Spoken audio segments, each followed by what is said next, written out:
It's midday. Good afternoon and welcome to Newsbeat. We're live from our studios at Northridge in Accra. My name is Kenneth.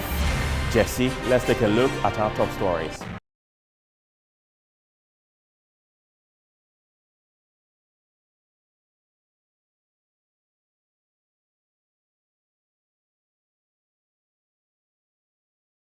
Ministry of Lands and Natural Resources investigates alleged will of late former Forestry Commission Chief Executive Kwadwo Owusu-Afriyie indicated he owned properties of the controversial Achimota Forest lands.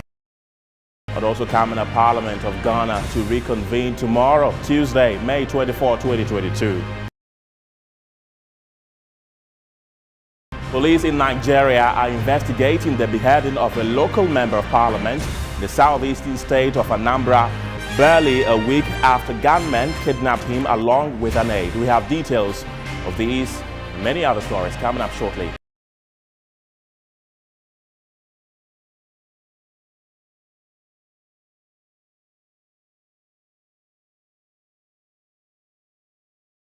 Welcome to the program. The Ministry of Lands and Natural Resources has released a statement drawing the attention to a document making rounds on social media which alleges that the late former CEO of the Forestry Commission, Kwadwo Owusu-Afriyie, popularly known as Sir John, had included portions of the Achimota Forest in his will. The ministry says it has requested for all documents relating to the lands in question as part of an initial inquiry to ascertain the veracity of the claims.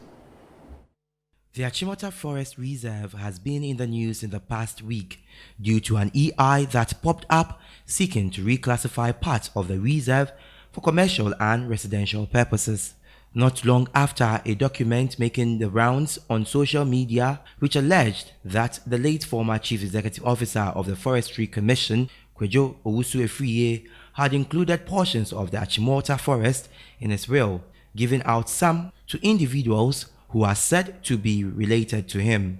The Lands Ministry statement noted that it takes a very serious view of the allegation, adding, considering that the issues that forms the basis of the allegation predates the tenure of the current minister Samuel Abu Jinapor, it is important that he is served with the full fact to enable him take appropriate actions if indeed there is any merit in the claim. The Lands Ministry has therefore assured the general public and the good people of Ghana that it will ensure that the national interest is protected at all times, especially matters pertaining to the Achimota Forest. So let's look at excerpts of Sir John's alleged will. And page 4 of the will says, I give my land situated at the Achimota Forest in the name of Jake Pro Limited and measuring 5.541 acres to the following persons forever. Yao Amwatin Afriyie, 1 acre. Eva Equia Afriyie, 1 acre. Ivy Equia Afriyie, 1 acre. Elizabeth Asare Boatin, aka Mother, 1 acre. Michael Owusu, 1.541 acres. And page 5 says, I give my land also situated at the Achimota Forest in the name of Fasol Limited and measuring 0.987 acres to my nephews, Michael Owusu, Yaobuadu, and Kwabena Mwatin forever. I jointly own a piece of land at Achimota Forest with Charles Owusu. Upon my demise, my portion of the said land should be given to Ruth Koko Odonko. I give my land that I jointly own at the Achimota Forest in the name of DML Limited to Elizabeth Asare Boatin, who at the time of making this will is in the United States forever.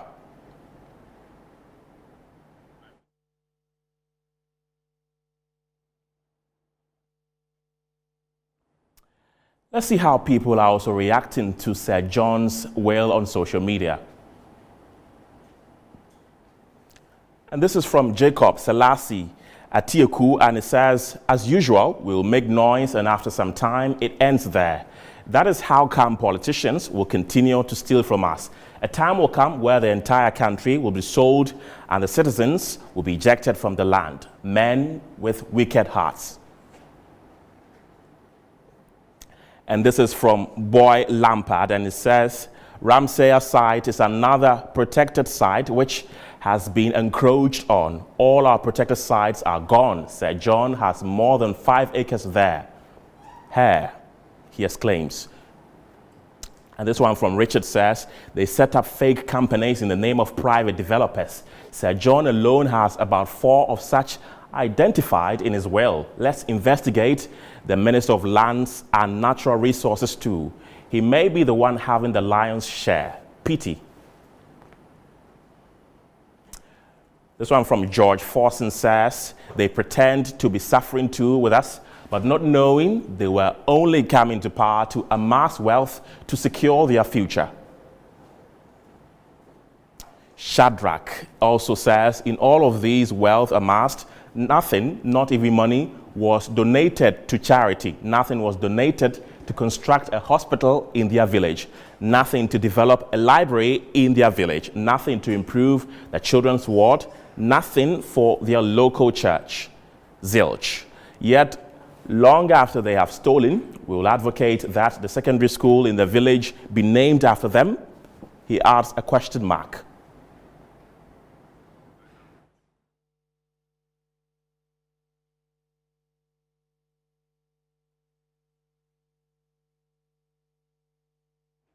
Those were some reactions from social media. Meanwhile, Deputy Chief Executive Officer of the National Youth Authority, Akosua Menu, has called for restraint in analyzing the will of Sir John. She also called for bipartisan probe into the will. Now, 120 acres goes to them. The family subsequently sold some to ADB, the bank, and other companies.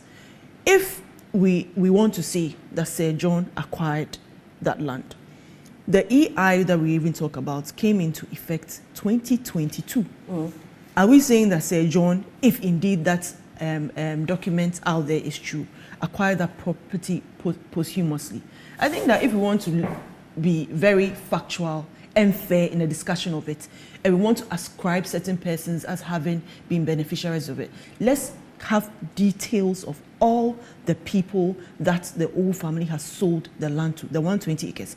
From what you're saying, and I caught a bit of it before I came in, because, I mean, you mentioned that we'll talk about the land, so I was doing my research. 120 acres and 0.97, as alleged in the document. It's nothing. It's nothing. To me, it's nothing. But question is it true? Where is it coming from? If we are going to make a case against him and sully his name and reputation in this way, then let's see all the beneficiaries of the 120 acres and be sure that they are not persons who are actually in or out of government. Also, Joyce Bauer, aide to the former president John Dramani Mahama, says it is in the country's interest to preserve the Achimota forest, adding that greed has led some people to acquiring such lands. You heard recently that the Queen actually gave back what? Some of her lands to the state. That she has opened some of her homes to who? To Ukrainian refugees. Have you ever heard? In fact, St. John's whole thing, nothing went to charity. Absolutely not even to his church. He did it whilst he was alive. He was very generous. I said not even to his church. It's not obligatory. Not even books that he gave out. He did a lot of So charity all he when came was into this alive. world to acquire is movable and immovable property. So to John ensure took care of a lot of people. that people in his family are secure for the rest of their lives. Annie, I want to state one thing, that we are all citizens and beneficiaries of all that our forebears have done or have not done. That it is in our interest to preserve for our future whatever little forest cover we have. Why do you think UNESCO took it upon itself to invest in building world-protected sites across the world, as its name suggests? And Ghana was a beneficiary of some of these listed sites across the world. Enormous resources and expertise has gone into it. You know, it is not every legislation that is passed or every debate in Parliament that is actually there to benefit the people generally. Some of them are there to benefit personal and private interests.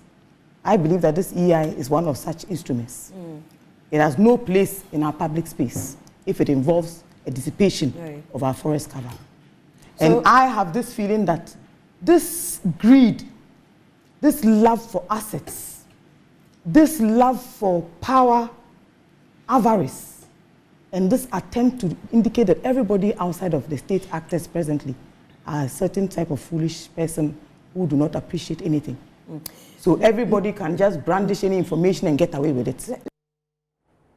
So, in the wake of various controversies surrounding the Achimota forest and extractive floods, how best and what else could be done to safeguard the country's greenery and institute robust systems to avert floods? To help us answer this question and more, I've been joined by OKYEHENE Ajay, who's the spokesperson for environmental NGOs against the sale of Achimota forest. Hello, OKYEHENE. Welcome to Newsbeat. It must be concerning for your sector to know of alleged efforts by some influential persons in society to claim sections of protected areas like Achimota forest.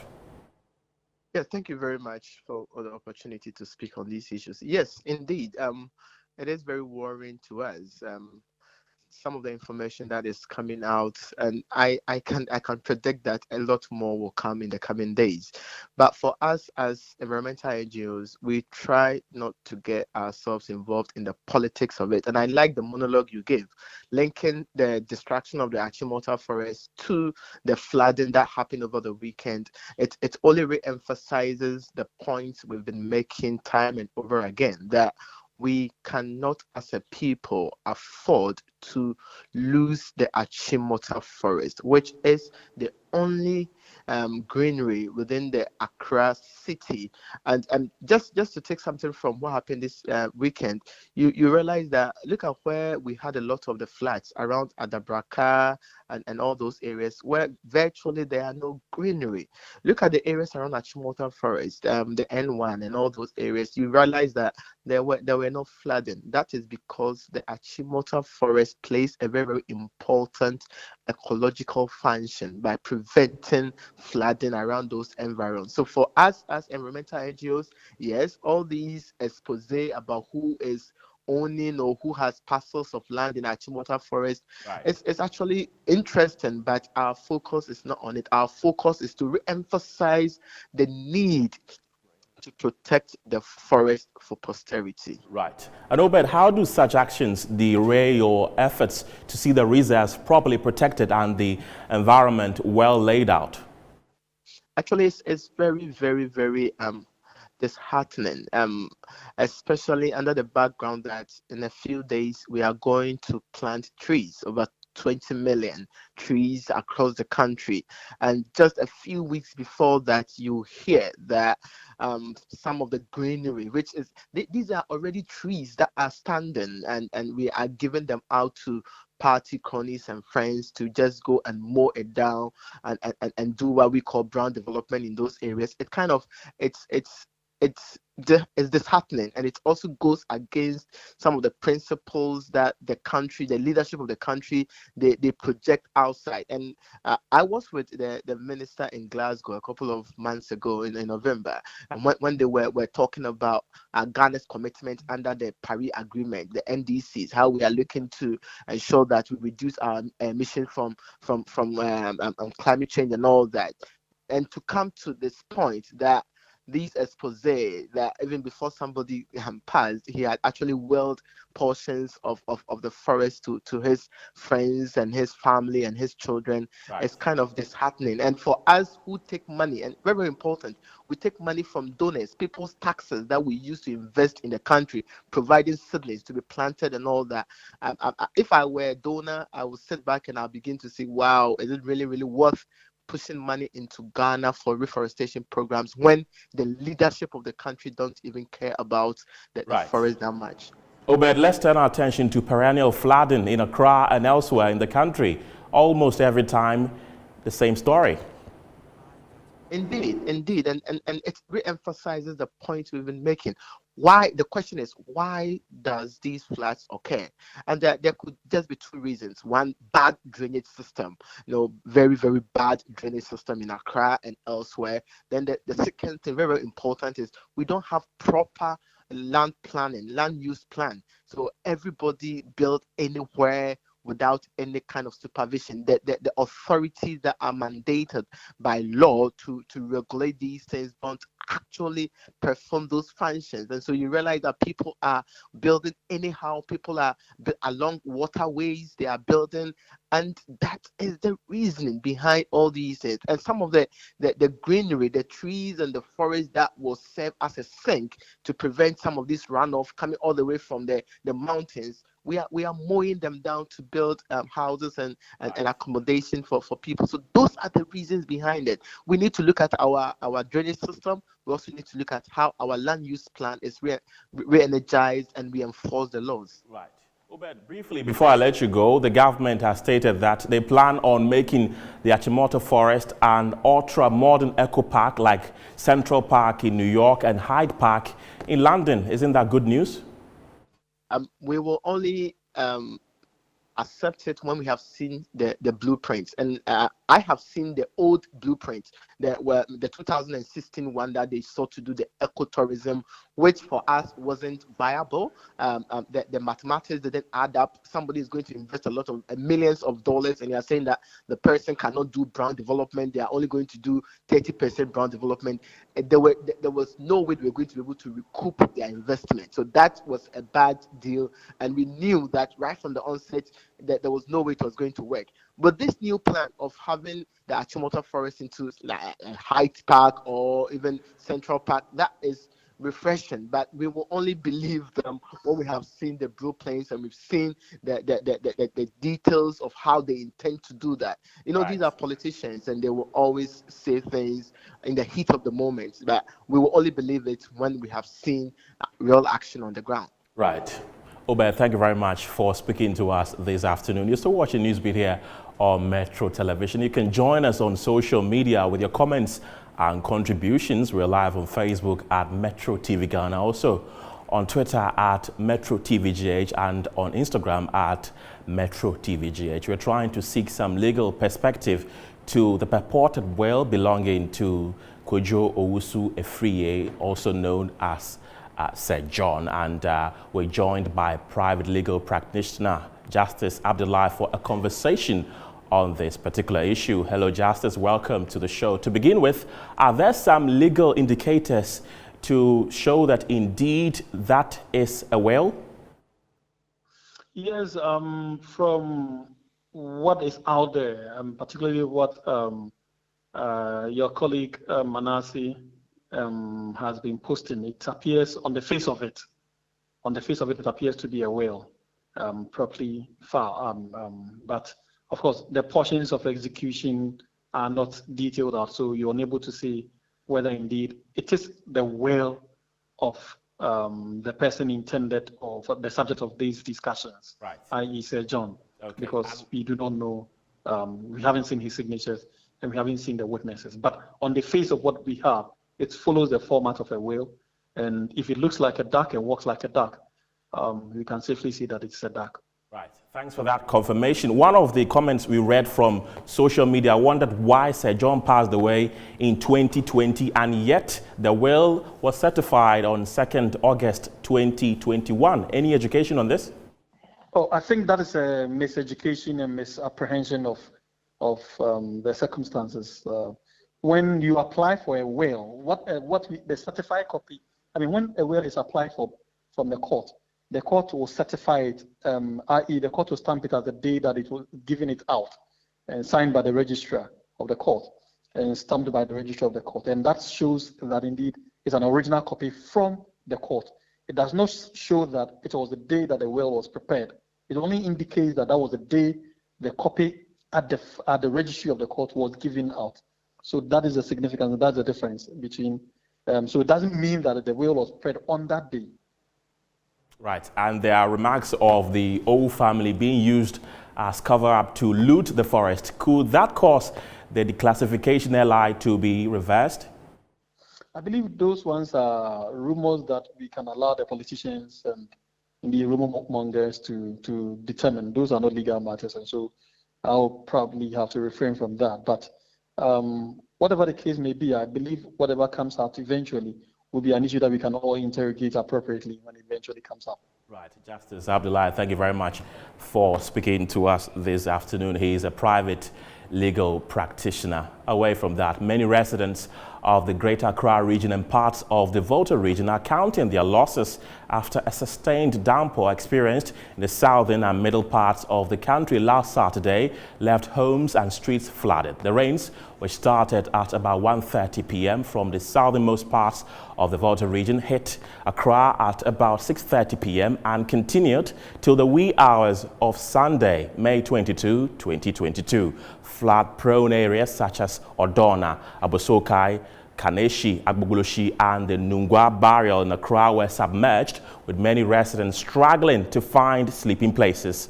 Many streets in the capital, including ceremonial roads, had flood waters on them, which left debris and silt on most of them.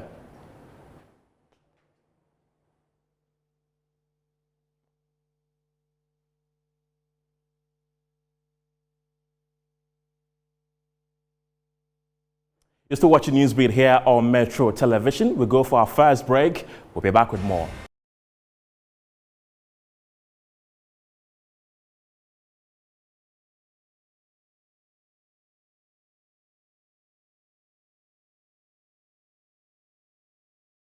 Hello again. The overlord of Achim Ebuakwa, OKYEHENE Osajefo Amotia Oforipenyi is urging government to immediately pull the brakes on illegal mining and its devastating effect on the environment.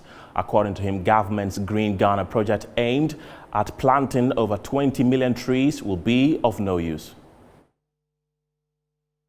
To stop this GALAMSEY that destroyed the land that we are trying to rebuild, or the forest that we're trying to restore. Otherwise, where are we going? If I'm planting now and 5 years from now, somebody will come and cut it for GALAMSEY.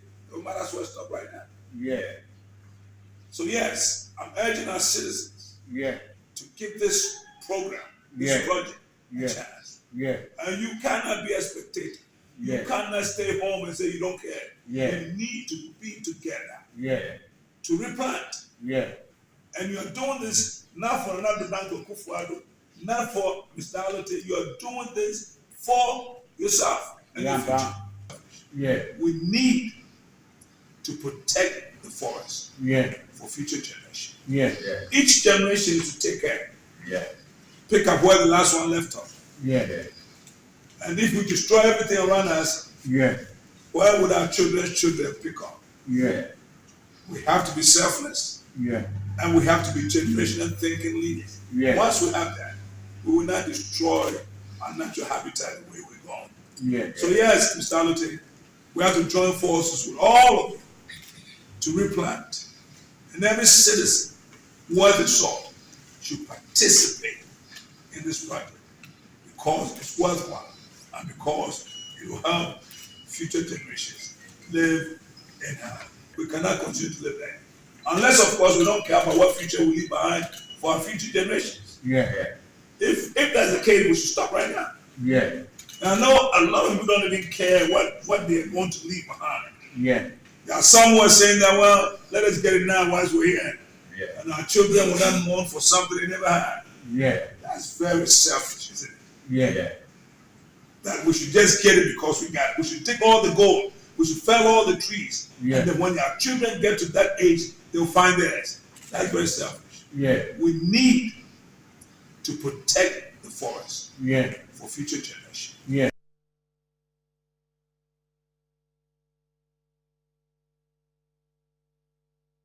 Let's talk politics as the chairman of the Ashanti Regional Elections Committee of the MPP, Simon Osei Mensah, has called for mutual cooperation among delegates before, during, and after the internal regional elections. He reminded them of the fact that their actions and inactions will affect the party's fortunes, hence the need to be circumspect in their dealings.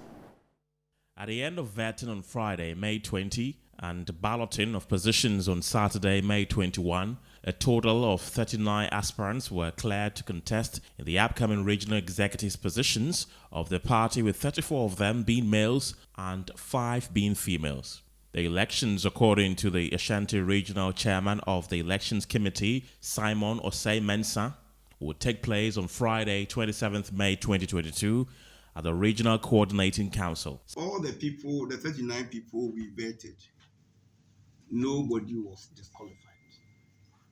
All of them are going for the elections. We received 2 petitions. The first one from Kumawu. We looked at the petition, but fortunately for us, the petition had been dealt with already at the national headquarters by the Honorable Cecilia Dapa Committee, which was also set up by the National Council. But once the issue had been dealt with the second highest body of the New Patriotic Party, we realized that if there are any concerns, the concerns must be channeled to the authority or the committee that handled that particular issue. Some aspirants touted their achievements and urged the delegates to vote for them. This election is not about machoism, knife, cutlasses, and sticks. It's about good message. If you have good message, that is the serious weapon more than even these other gadgets that we are talking about. When they vote me to be the vice chairman, I will try to write to my regional chairman to authorize me, give me the operational certificate, so that I will link with the regional organizer, regional youth organizer, regional Nasara coordinator, regional communication director, to get information from all MMNDCs so that we sit down and restructure everything. Within Pioneer Jumaden, LED and man fronts, involve identifiable groups, MAGA-GS, Queen Mothers, Market Queen Mothers, Obia, and you Obia film, even political parties. Ye call Honey Omukokasa, a cotton you cool no mao. And until I timid power 2016. Still in politics, but this time to the PNC, because information reaching Metro News indicates that the 2020 flag bearer of the party, David Apasara, has been slapped with an amount of 5,000 Ghana cedis for what the court terms as time wasting. It can be recalled that the PNC has been in the news due to some party wranglings. John and Meva Phone is the General Secretary of the party, Janet Nabla, to tell us what really transpired in court today and what this news means to her. Hello, Janet. Welcome to the show. What can you tell us about the incidents that unfold in court today? Thank you. Let me greet you and your viewers this morning. As we have said, the dismissed 2020 flag bearer Apasara took the court party to court, and today he went back that he wanted to discontinue the case. And the court said he has wasted our time in the court, making us to file and do everything, only for him to come back that he wants to discontinue the case. So they level a fine of 5,000 Ghana cedis against him for wasting our time in court.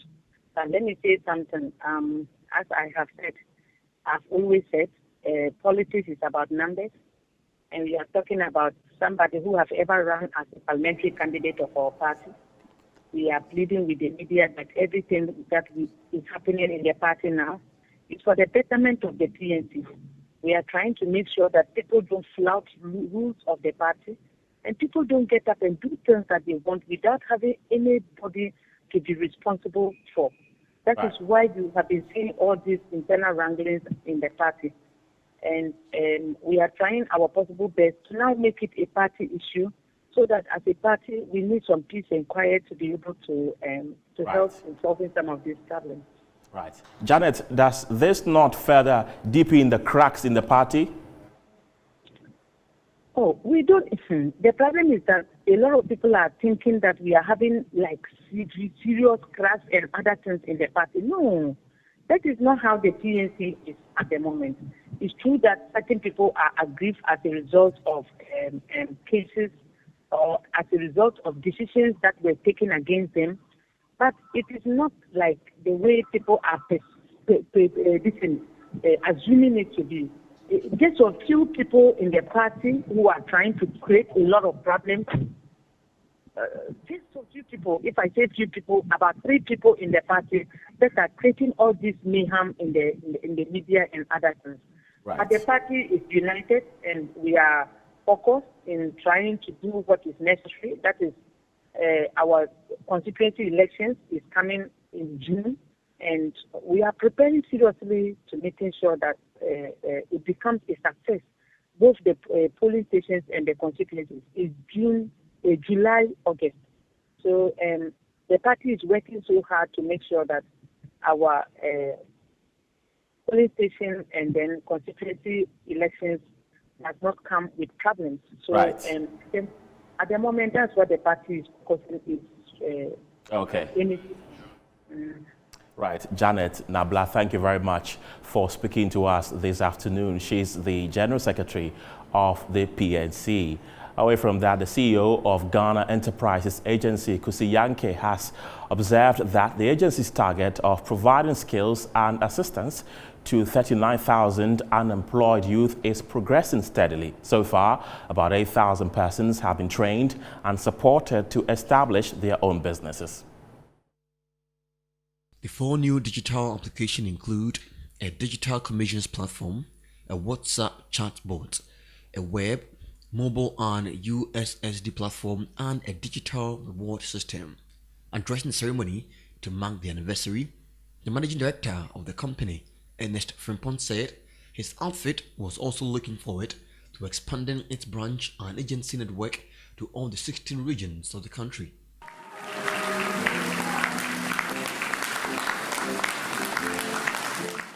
Now, in the next 5 years, but among other things, we hope to, or we plan to expand our branch and agency network across every region in the country. And also move into our ultra-modern head office building, and the construction of the building will start this year. He also expressed gratitude to shareholders of the company for raising capital to meet the National Insurance Commission's minimum capital requirement of 50 million Ghana cedi. Total assets of the company also increased from 15.6 million in 2017 to 59.2 million in 2021, representing a growth rate of 278%. Premium income also increased from 1.5 million in the year we started, that is 2017, to 20.4 million in 2021, representing a growth rate of 1,236% over the period, and an average growth rate of 102%.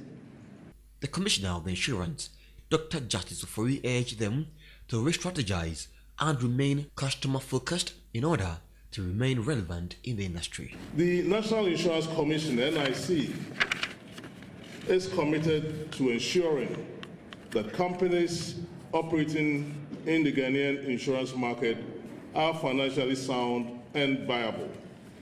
A key way for insurance companies to thrive is to respond to the needs of their customers. And this they do it through innovation and other ways which are more modern.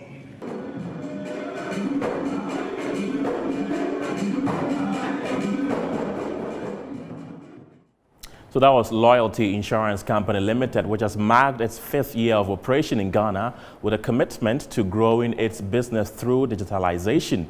In that regard, the company has unveiled 4 new digital applications, which it believes will place it at the forefront of technological innovation in the insurance sector. You're still watching Newsbeat here on Metro Television with me, Kenneth Jesse. Let's bring you more stories as the CEO of Ghana Enterprises Agency, Kwesi Yankee, has observed that the agency's target of providing skills and assistance to 39,000 unemployed youth is progressing steadily. So far, about 8,000 persons have been trained and supported to establish their own businesses. More than 100 people in Tema, Ningo Prompram and Ashaiman, who have gone through a 2-year apprenticeship program under the Ghana Enterprises Agency, have graduated and given tools to work with.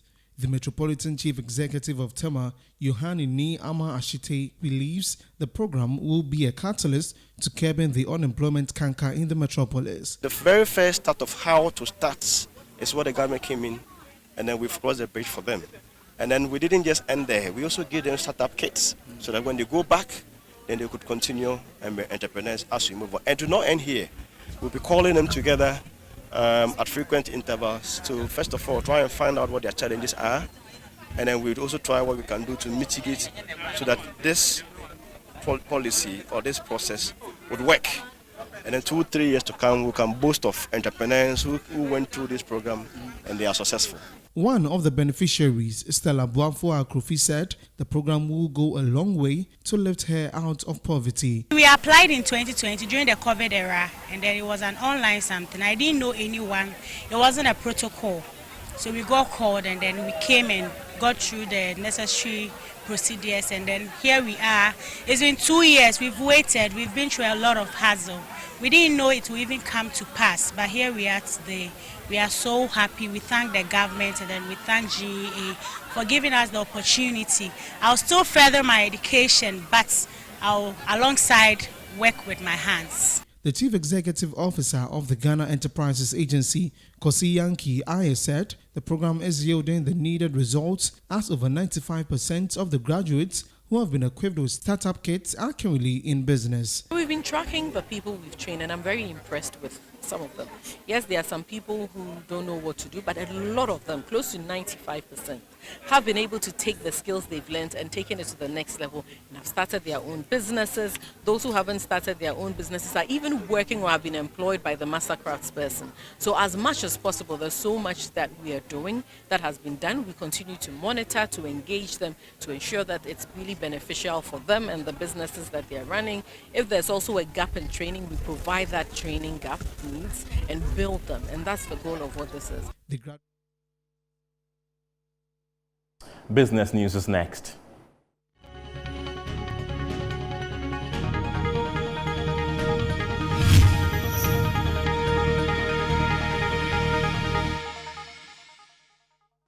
In business today, the Bank of Ghana will be lending to commercial banks at 19%. This comes after the Monetary Policy Committee of the Bank of Ghana announced an increase in monetary policy rate by 100 basic points to 19%. This, according to the Governor of the Bank of Ghana, Dr. Ernest Addison, is due to the rising inflation pressures.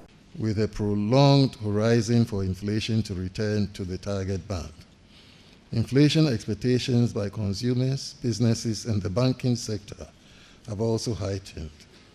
The risks to inflation outlook are on the upside and emanate from the availability of inputs for food production, imported inflation, continued upward adjustments in export petroleum prices and transportation costs, possible increases in utility tariffs, and potential wage pressures. The second round effects of these administered price adjustments would further amplify inflation pressures in the outlook. These considerations show that with a strong rebound in growth and the closing of the negative output gap, the balance of risk is clearly on inflation. The MPC took the view that it needed to decisively address the current inflationary pressures to re-anchor expectations and help foster macroeconomic stability. On the basis of the above assessment, the committee decided to raise the policy rate by 200 basis points to 19%. Now, government will pay a high 25% yield or cost for the 3-year bond, which was rolled over on Friday, 20th May 2022.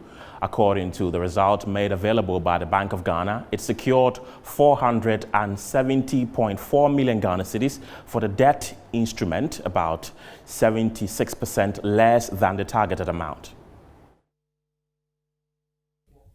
Despite the coupon rates within the pricing guidance, the financial market has become really expensive due to the liquidity squeeze and prevailing inflation uncertainty. This is manifested in the amount of money raised by the government, which significantly fell short of the target. On the secondary market, It appears more investors are considering selling their bonds or debt instruments rather than buying the financial instruments. This has made it costly due to new bonds, hence the high yield to maturity, which could impact government financing. Per the terms, government is expected to pay interest on the bonds semi-annually till maturity, where it will pay off the principal if it does not roll over. The bond had a minimum bid of 50,000 Ghana cedis and multiples of 1,000 Ghana cedis thereafter. Absa, Blackstar, Cowbank, Databank, Ecobank, Fidelity, GCB, IC Securities and Stanbic Bank were the book runners. Government paid extra interest rates for the 5-year and 2-year bonds issued earlier in the month. It paid an interest of 22.30% and 21.50% for the 5-year and 2-year bonds issued on Friday, 6th May 2022.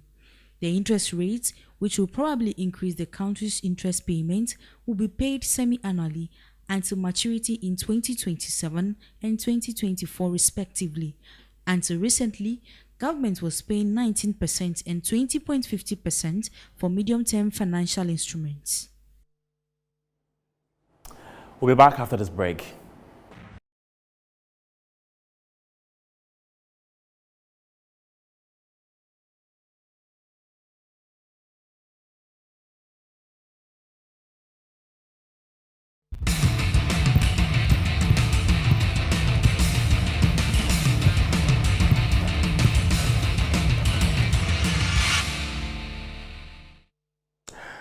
My name is Feo John Quarter, and it's time for sports. Let's focus on the Ghana Premier League leaders. Asante Kotoko once again failed right in front of their fans at the Babaya Sports Stadium when they were beaten by Brekum Chelsea by a goal to nil. The man in charge of the team was not happy with the defeat. When you are playing at home, you need to show a lot of urgency in your play. We somewhere in the first half, I think we showed that we tried as much as possible to make sure that we keep the ball high up in their area to create those spaces around them. They had a solid defense, tried to block those final passes into those spaces, which made it very difficult for us to actually have clear chances at goal. But as to why, I think when you play at home, definitely you need to try as much as possible to play double your effort, because the opponents are coming to play Kotoko. You know, every team coming to play Kotoko comes with triple effort. Apart from that, there are a few issues of injuries here and there. Most of the players are not really well, which shouldn't be the case, because once you are selected to come and play, you have to be able to deliver. So apart from those injury situation issues, I don't think we should have any excuse about how we play at home recently. We really work towards this game. That's your sports. My name is Phil John Quarty. Harry is standing by for the latest in showbiz. Thank you, Johnny. It's time for entertainment.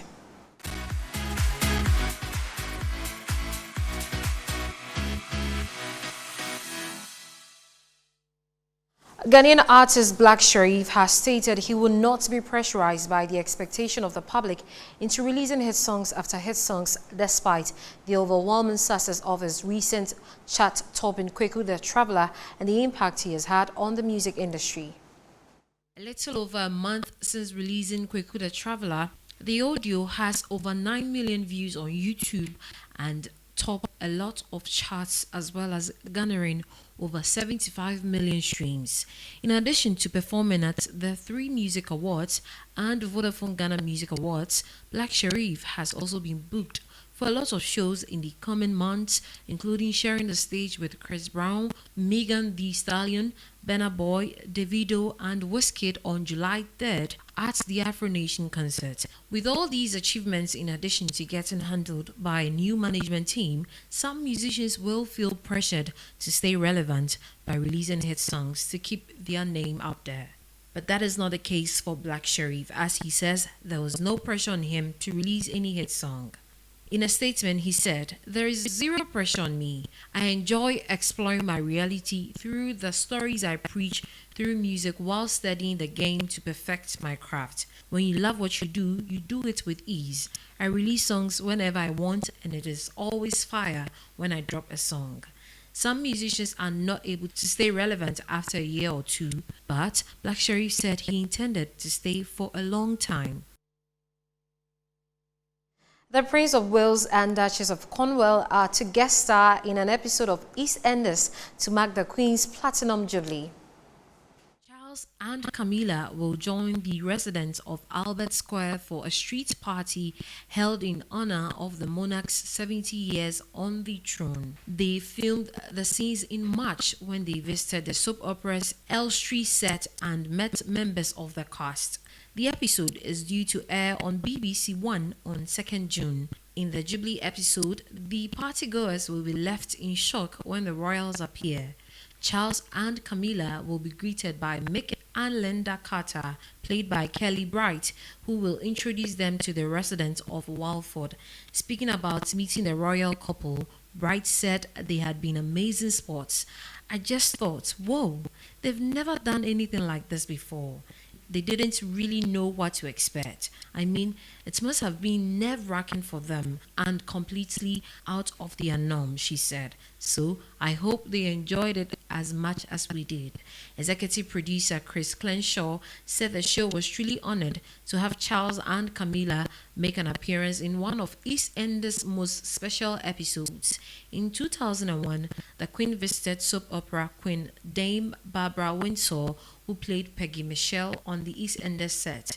Prince Charles previously made a cameo appearance in Coronation Street in 2000 to mark the soap's 40th anniversary.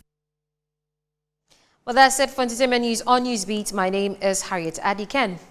Thank you very much, Harriet. International news is next.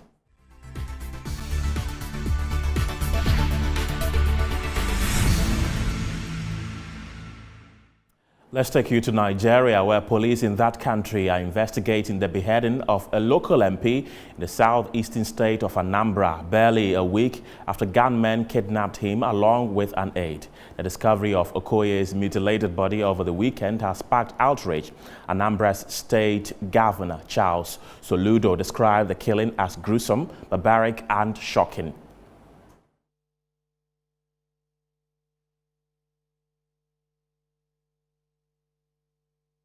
That's it for now, but before we go, a look again at our top stories. Ministry of Lands and Natural Resources investigates alleged will of late former Forestry Commission Chief Executive Kojo Owusu Efriye, indicating he owned portions of the now controversial Achimota Forest. Parliament of Ghana to reconvene tomorrow, Tuesday, May 24, 2022. Police in Nigeria are investigating the beheading of a local member of parliament in the southeastern state of Anambra, barely a week after gunmen kidnapped him along with an aide. My name is Kenneth Jesse. Thank you very much for watching. Bye for now.